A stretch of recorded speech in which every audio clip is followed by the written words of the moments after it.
ও হচ্ছে বাগদি কমিউনিটির একটি মেয়ে, উচ্চ শিক্ষা করেছে।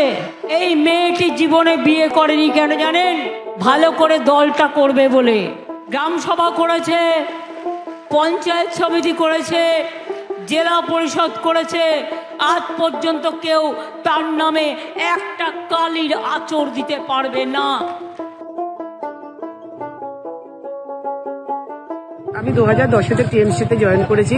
2013-তে আমি পঞ্চায়েতে মেম্বার ছিলাম, 2018-তে পঞ্চায়েত সমিতি, 2023-এ জেলা পরিষদ, আর 2024-এ দিদি আমার উপর ভরসা করেছেন।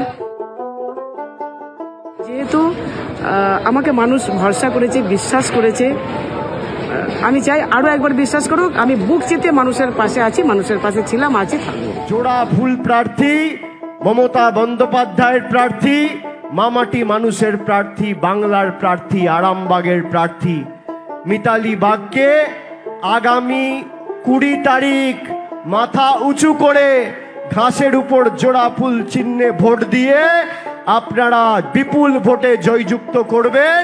আর আমি কথা দিয়ে যাচ্ছি, আমরা সবাই ঐক্যবদ্ধ হয়ে মাথা নিচু করে আগামী 5 বছর যেভাবে আপনাকে পরিষেবা দিয়েছি, আগামী 5 বছরও দিয়ে যাব।